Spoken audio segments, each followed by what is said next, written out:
more often than not portrayed as mythical characters, the Nord warriors that set sail during the Viking Age left a lasting influence over Europe, despite their subsequent dissolution as a ruling entity. Accountable for their transcendence were Viking warlords, expansionist rulers whose power and influence dwelled not so much in their political right as in their military authority, usually overthrowing one another. In telling the story, we should start with Guthrum. A member of Denmark's nobility, Guthrum's lust for power led him to battle his uncle, King Hadrada I, at a young age. His place in history, however, would be written in another country, where he would start the Viking warlord era. Perhaps moving from the civil war he caused in his own country, Guthrum became one of the leaders of the famous Great Heathen Army, the largest Scandinavian force to invade England. The army's incursion into the island started in 866, as different Viking groups abandoned the idea of sporadic raiding in favor of settling in England permanently. Guthrum joined the army in 871 and took part in the conquest of Mercia 3 years later. By then, the Great Army was marching and settling down in different locations. The fighting Vikings nevertheless were focused on Wessex, the only of the 4 Anglo-Saxon kingdoms left to defeat. Guthrum and 2 other army commanders went south and east. He attacked Cambridge in 875 and went as far east as Cornwall. Wessex resisted for another 3 years until Guthrum, in a display of military wit, launched a surprise attack on the Saxons from his base at Gloucester, southeast England. His forces continued moving south and occupied Chippenham, while Alfred the Great, King of Wessex, was forced into exile. The Great Heathen Army defeated the 4 Anglo-Saxon kingdoms in a short time, but the Viking rule over the islands was far from a sure thing. Alfred rallied his troops and counterattacked. In a matter of weeks, Guthrum was defeated at the Battle of Edington.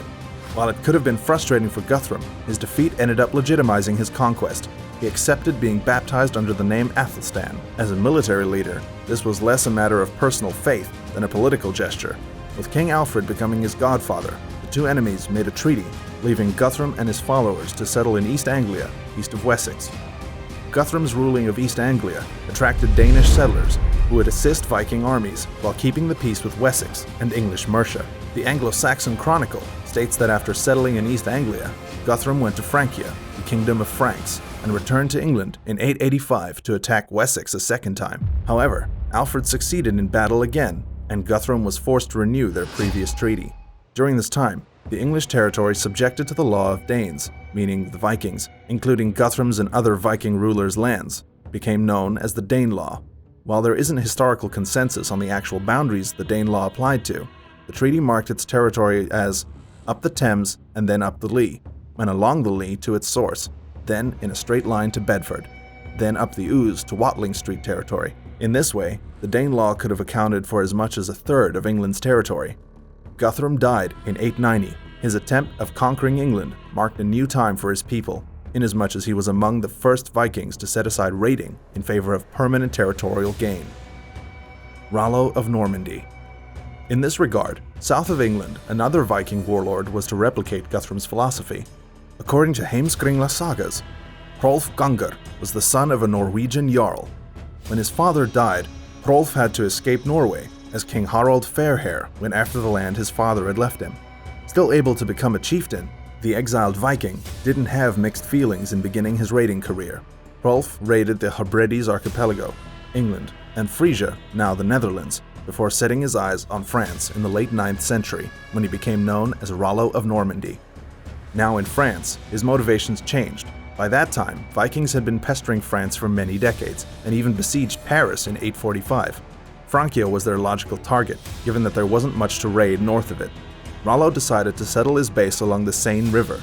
His passion for fighting led him to a new siege on Paris in 885, followed by expeditions into the countryside of Burgundy the following year. Rollo's direct attacks on the Franks halted in 911, after unsuccessfully sieging Chartres. As a result, he made an allegiance with the Carolingian King Charles III. The Viking military leader would receive a part of Neustria and northern France, in exchange for protecting the French ruler from other Vikings, and, of course, for not attacking him himself. Like Guthrum, Rollo was baptized as part of the deal as a sign of political alliance. According to 10th century French historian Dudo of Saint Quentin, Rollo was to kiss Charles's foot as a symbol of his commitment to honor their deal. Yet Rollo refused to do it himself, and commanded the task to one of his men, who instead of kneeling, took the king's foot and raised it to his lips, which ended with the monarch falling backward. With the allegiance, Charles expected to turn the Vikings to fight each other, and avoid becoming their common enemy.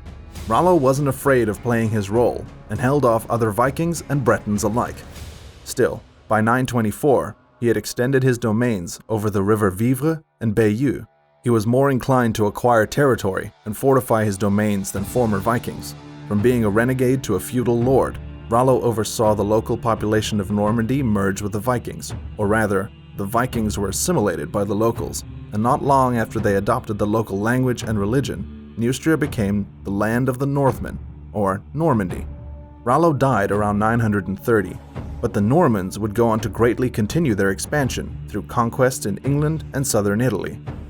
Sweyn Forkbeard. But before the Normans could get their hands on England, the Vikings continued pursuing control over the island. Sweyn Forkbeard, born around 960, actually achieved it. He came to control the North Sea as ruler of Denmark and England, while being one of the de facto rulers of Norway. Son of Harald Bluetooth, Sweyn was from a new generation of Vikings interested in acquiring wealth and land through battle. His ambition, however, was unmatched. Sweyn became ruler of Denmark after deposing his father in the late 10th century, as part of a campaign to seize power in the region. Once he had Denmark, Sweyn allied with Norway nobleman Olaf Tryggvason. Together, they led military campaigns against England. According to the Anglo-Saxon Chronicle, in 994, Sweyn and Olaf united 94 ships to attack London. Unable to take the city, the duo invaded other towns throughout southern England. Without signs of diminished aggressions, King of England Ethelred the Unready summoned a parley with Olaf and offered nearly 6 tons of silver to stop their attacks once and for all. Or rather, his attacks, as Sweyn didn't pledge to do so. As in the case of King Charles III with Rollo, Ethelred's policy for dealing with the Vikings consisted of turning one against the other, using their jealousy and ambition to his favor. In this way, before attempting to invade England again, Sweyn was to take control of Norway and betray his former ally Olaf. Now rich enough, Sweyn allied with the Svea people, to whom Sweden owes its name. He married the Svea king's widow, and with the help of his stepson Olaf and the Swedish Earl of Lade, Sweyn defeated Olaf. Winning shared power in Norway put Sweyn in a good mood for returning to England, especially to avenge the St. Brice's Day massacre of 1002, in which the region of England massacred local Danes. But Sweyn having his vengeance isn't the whole picture. He also needed to assert his dominance over the islands before other Vikings beat him to it. Fearful of the latter, Sweyn launched immediate campaigns in 1003 and 1004. These wouldn't be enough for making him king. In fact, he only succeeded a decade later, finally recognized as a ruler of England on Christmas 1013. His joy wasn't meant to last. He died shortly afterwards, less than 2 months later, on February 3rd, 1014. Harald Hadrada. Harald Hadrada, known as the last of the Vikings, would also attempt to take England, but only as a late goal in his life. Son of Sigurd Syr, Harald was involved with the battlefield from a young age. His fate as an exile was determined in the Battle of Stiklestad in 1030, in which a 15-year-old Hadrada fought alongside his half-brother Olaf II to help him recover the Danish throne. For Olaf, the battle resulted in death, and for Harald, in defeat. Heavily wounded, he was forced into exile to save his life, and became a renegade mercenary, and he was extremely successful as one. Portrayed as a giant among men, Harald was recognized for his military excellence. He was named captain in the Slav kingdom of Kievan Rus. Later on, he continued traveling and joined the Byzantine Empire's army. Being a Viking, Hadrada acted as a marine in the Empire fleet, fighting along the Mediterranean and defending imperial waters against Arab and Thracian ships. His battle skills were so prominent that despite being a foreigner, he was honored by the emperor with high military decorations and rank. The political climate in Byzantium pushed Hadrada away from the empire. Upon returning to Kievan Rus, rich as he was now, he went back to Norway and conquered the kingdom his half-brother failed to claim. After becoming king, Hadrada unsuccessfully tried to take Denmark, and to get past self-pity, he moved his attention to England in 1066.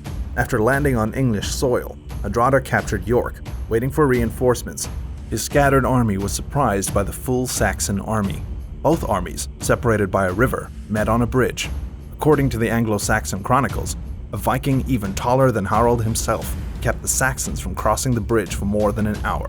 He continued to make time for the Viking army to regroup until one Saxon soldier sneaked under the bridge and finished him off. In the meantime, Hadrada reorganized his men on his side of the bridge, but he was unable to repel the Saxons. In the heat of battle, Hadrada's neck was hit by a deadly arrow. In general, this is recognized as the end of the true Viking period.